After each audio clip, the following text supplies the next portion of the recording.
तो ये आ चुका है आपका अर्धवार्षिक मूल्यांकन सत्र 2025-26 का कक्षा 8वीं का सामाजिक विज्ञान का भैया आपका कुछ ही देर बाद पेपर होने वाला है। और ये एक वायरल प्रश्न पत्र लेकर के आ चुका हूं, इसको पूरा रेडी करके जाना, क्योंकि देखो 60 में 60 नंबर आपको भी चाहिए। ठीक है, 60 में 60 नंबर चाहिए तो ये वीडियो पूरा देखना पड़ेगा।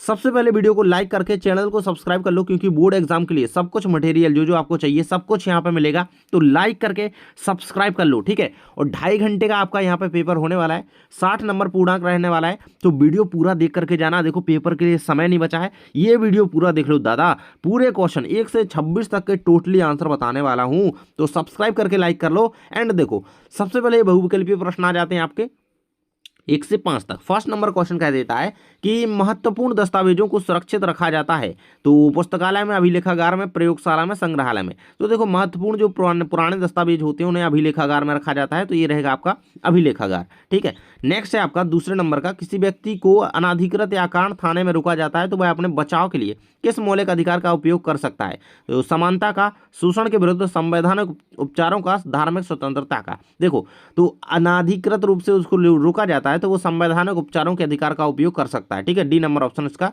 करेक्ट आंसर हो जाएगा। सॉरी, ये रहेगा इसका बी, इसका डी। ठीक है, अगला है 3 नंबर में कि भारतीय संसद का अंग नहीं है लोकसभा, राज्यसभा, राष्ट्रपति, राज्यपाल। तो राज्यपाल जो है इसका अंग नहीं है, जबकि ये तीनों क्या होते हैं, रोज लोकसभा, राज्यसभा और राष्ट्रपति ये संसद के ही अंग होते हैं, राज्यपाल संसद का अंग नहीं होता है। ठीक है, तो डी करेक्ट लगा दोगे इसका। अगला है न्यायिक समीक्षा का अधिकार प्राप्त है कार्यपालिका को, विधायिका को, न्यायपालिका तो भाई न्याय कौन करता है? न्यायपालिका ने करेगा। सी नंबर ऑप्शन करेक्ट लगा दोगे। नेक्स्ट कहता है भाई सतत विकास लक्ष्य 16 संबंधित है भुखमरी से, जल और स्वच्छता से, शांति, न्याय और सशक्त संस्थाओं से, उद्योग, नवाचार और बुनियादी सुविधाओं से। सो करेक्ट आंसर इसका लगाना है शांति, न्याय और सशक्त संस्थाओं से। ठीक है, सतत विकास जो है आपका ये शांति, न्याय और सशक्त संस्थाओं से संबंधित है, तो इसका आंसर आपका हो जाता है। ठीक है, तो आगे क्वेश्चन आ जाते हैं 6 से 10 तक भैया। एक एक नंबर के रिक्त स्थान। 6वें में कह रहा है कि यूरोप के बाजार में भारत के निर्मित खालिस्तान की मांग थी, तो भारत के निर्मित माल या वस्तुओं की मांग थी। ठीक है, माल लिखना है या वस्तु लिख सकते हो। ठीक है, माल या वस्तु की मांग थी। 7वें में कहता है कि ईस्ट इंडिया कंपनी ने पहली फैक्ट्री खालिस्तान नदी के किनारे लगाई, तो हुगली नदी के किनारे लगाई थी। कौन सी नदी? हुगली, है ना, हुगली नदी, ये आंसर में लिखना है। 8वें में कहता है कि संथाल विद्रोह सन खालिस्तान में हुआ था, तो 1855-56 में हुआ था, तो 1855 इसका आंसर इस तरीके से आपको लिखना है। अगला क्वेश्चन आ जाता है कानून के शासन से तात्पर्य है कि कानून सबके लिए खालिस्तान है, तो कानून सबके लिए बराबर है, बराबर है कानून सबके लिए। ठीक है, तो ये रहेगा आपका 9वें नंबर के क्वेश्चन का आंसर। ठीक है, इनका स्क्रीनशॉट कर लिया। अब मैं इनको मिटाता हूँ। 10वें में है केंद्र और राज्य सरकारों के मध्य होने वाले विवादों को खालिस्तान हल करती है, तो केंद्र और राज्य सरकारों के बीच अगर कोई विवाद होता है तो उसको कौन हल करता है भैया? हमारा सर्वोच्च न्यायालय हल करता है। कौन करता है भैया? सर्वोच्च न्यायालय हल करता है, तो ये इसका आंसर हो जाएगा न्यायालय। ठीक है, तो ये उच्चतम न्यायालय भी हो सकता है अगर कोई मामला में। ठीक है, तो वैसे सर्वोच्च न्यायालय इसका आंसर बिल्कुल सही हो सकता है। ठीक है, 11 में भैया कहता है तिलकोत्तरी रूप में 11 में कह रहा है कि गांव में धरती की सतह, मिट्टी की गुणवत्ता, पेड़ पौधे आदि का पता किस सर्वेक्षण द्वारा लगाया जाता है, तो इसका आंसर मैं नीचे आपको दिखा रहा हूं कैसे लिखना है। ठीक है, 12 में कहता है कि किस पुर्तगाली यात्री द्वारा भारत तक पहुंचने के लिए समुद्री मार्ग का पता लगाया गया, तो वो कौन था भाई? Vasco D gamma. ठीक है ना, सबसे पहले हमारे भारत में टपके थे ये। अगला कहता है कि नील की खेती के 2 प्रमुख तरीके कौन कौन से थे, और बंगाल अर्थव्यवस्था के गहरे संकट में आने से किसानों पर क्या प्रभाव पड़ा, और खुशी और सुमित भाई बहन है, खुशी 20 वर्षीय है और सुमित 15 वर्ष का है, दोनों में से किसे वयस्क मताधिकार प्राप्त होगा? अरे भाई ऑब्वियस सी बात है, खुशी ज़्यादा बड़ी है, 18 वर्ष से ज़्यादा की है, तो खुशी ही वो मताधिकार का जो है अपना अधिकार रखती है ना, तो खुशी को होगा। आंसर मैं बताता हूं नीचे सबके।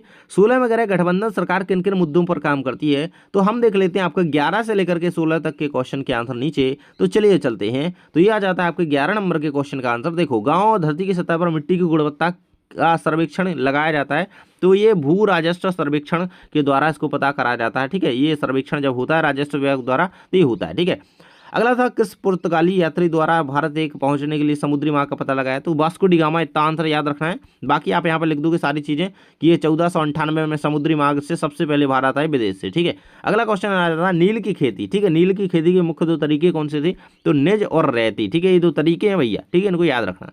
अगला है 14 नंबर में बंगाल अर्थव्यवस्था की गहरी संकट में आने पर किसानों से का क्या प्रभाव पड़ा।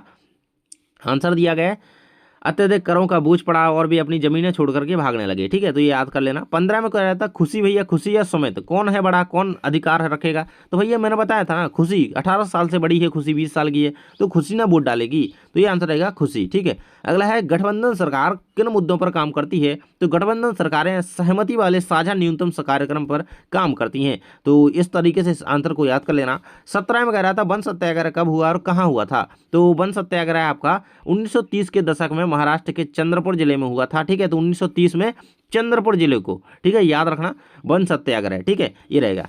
तो आगे के क्वेश्चन हम देख लेते हैं किस प्रकार से हैं, वैसे आंसर हम देखते चलेंगे। ठीक है, तो कह रहा है कि वन सत्याग्रह कब और कहाँ हुआ? ठीक है, 1930 में चंद्रपुर जिले में महाराष्ट्र के। ठीक है, याद रखना।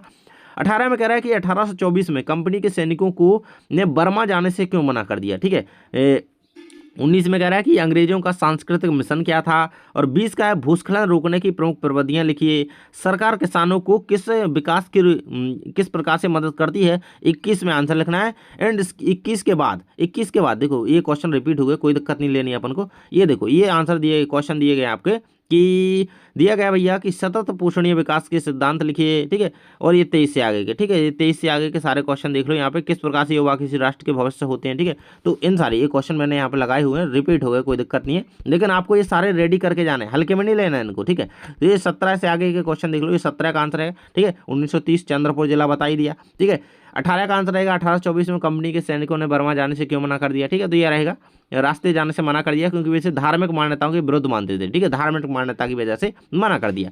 ये रहेगा 19 का उत्तर भैया। सांस्कृतिक मिशन क्या था? देखो भारतीयों को सभ्य बनाना था। ठीक है, सभ्य बनाना था। ठीक है, जो कि अभी तक नहीं बन पाए भारतीय। ठीक है, इस प्रकार से यहाँ पे देख सकते हो। यहाँ पे 20 नंबर के प्रश्न का उत्तर रहेगा भूस्खलन रोकने की प्रमुख गतिविधियां या प्रविधियां क्या थी, उपाय लिखिए। ठीक है, तो इस तरीके से भूस्खलन के रोकने के कुछ उपाय हैं, देखिए इनको लिख सकते हो आप। वनस्पति आवरण को बढ़ाना, ठीक है, पेड़ पौधे लगाना, तटबंधों का निर्माण करना, ठीक है, सतही उपसतही जल निकासी चैनलों की व्यवस्था करना। ठीक है, तो ये सारी। अगला 21 में था सरकार किसानों को कृषि व्यवस्था में किस प्रकार से मदद करती है? भैया सरकार कैसे मदद करती है? तो कम ब्याज पर ऋण उपलब्ध करा करके, उन्नत बीजों और उर्वरकों के लिए सब्सिडी प्रदान करके, सिंचाई सुविधाओं का विकास करके, है ना। तो ये सारी कुछ चीजें करके सरकार कर सकती है, लेकिन सरकार ढंग से करती नहीं है। अगला है 22 नंबर के प्रश्न का उत्तर। तो दिया गया धर्मनिरपेक्षता से क्या है? तो धर्मनिरपेक्षता का अर्थ है राज्य द्वारा किसी भी धर्म को आधिकारिक धर्म के रूप में बढ़ावा ना देना। मतलब कि यही सबसे बड़ा धर्म है, सबसे अच्छा है, सबसे अच्छा है। मतलब किसी भी धर्म को ये नहीं मानना कि हाँ नहीं, तो मतलब दूसरे के साथ पक्षपात नहीं होना चाहिए, ऐसा है। ठीक है, अगला है सतत पोषणीय विकास के सिद्धांत लिखिए। तो सतत पोषणीय विकास के सिद्धांतों में जीवन के सभी रूपों का सम्मान और प्राकृतिक संसाधनों का संरक्षण शामिल होता है।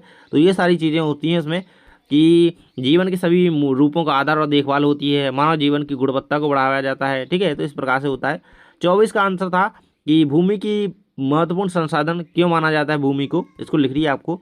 ठीक है, तो इस तरीके से लिख सकते हो क्योंकि यह प्राकृतिक वनस्पति, वन्य जीवन, मानव जीवन, ठीक है, सबका एक संचार प्रणाली का समर्थन करती है भूमि। ठीक है, क्योंकि यही एक आधार है हमारा। ठीक है, कृषि उद्योग आवास के लिए आवश्यक स्थान प्रदान करती है, यह सीमित है और इसका उपयोग सावधानी पूर्वक योजना के साथ किया जाना चाहिए। तो ये सारी चीजें लिख दोगे आप 24 के उत्तर में। 25 में था भाई उद्योगों के जोखिम कम करने के लिए 5 उपाय लिखिए। तो इस प्रकार से आपको इसका करेक्ट लिखना था आंसर, कुछ पॉइंट्स में लिख दोगे तो नंबर आपको मिल जाएंगे। 26 का आंसर इस प्रकार से हो जाएगा यहाँ पे, किस प्रकार से युवा किसी राष्ट्र का भविष्य होते हैं, लिखिए भैया। युवा राष्ट्र का भविष्य ही होते हैं। देखो यहाँ पे वे राष्ट्र के सामाजिक, आर्थिक और राजनीतिक विकास में महत्वपूर्ण भूमिका निभाते हैं। उनकी ऊर्जा, नव प्रवर्तन की नेतृत्व क्षमता देश को प्रगति पथ पर ले जाती है। ठीक है, इस प्रकार से इनको कंप्लीट कर लेना। ठीक है, तो ये हो जाते हैं आपके सारे क्वेश्चंस कंप्लीट। भाई चैनल को सब्सक्राइब कर लो बोर्ड एग्जाम के लिए। ठीक है, मिलते हैं अगली वीडियो में, बाय बाय।